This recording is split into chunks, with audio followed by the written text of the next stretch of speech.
Tuchukulie ndo umepewa fursa sasa, umekutana naye Jay huyu hapa. Unaweza nini cha kumwambia cha kwanza ni kabisa umekutana naye huyu hapa? Jay au Benpo? Benpo. Nitaanza kuimba kwanza nyimbo yake. Mpiga yake moja kwanza, unamuonyesha kwanza. Kaimba. Naikubali kila siku napoamka, napoianza siku mpya, nashukuru Mola kwa kunilinda, nafasi nyingine nikapewa, labda nikijituma nami siku wataletea, nami niwe na vyangu, niepuke ya walimwengu. Yes, safi sana bwana. Leo tuko na Chris Melody. Nafikiri lazima mnaisikia mwenyewe, of course. Tukasema jamaa lazima tumfuate. Hiki ni kipaji kikubwa sana, of course, kwa hapa Dodoma. Ni mzao wa Dodoma, of course.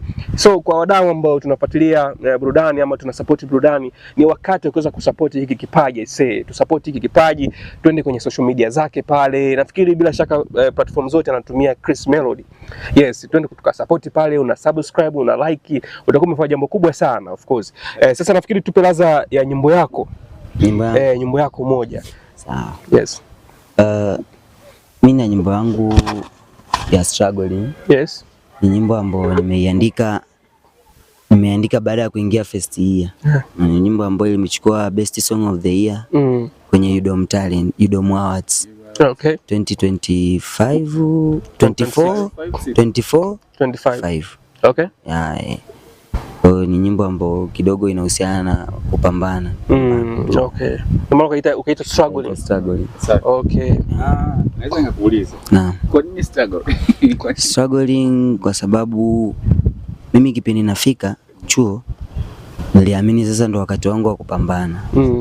Kwa sababu huko nilipotoka, unajua ile kujulikana shule na nini haitoshi pia. Lakini ukija chuo, mimi niliamini chuo kuna uwanda mpana sana.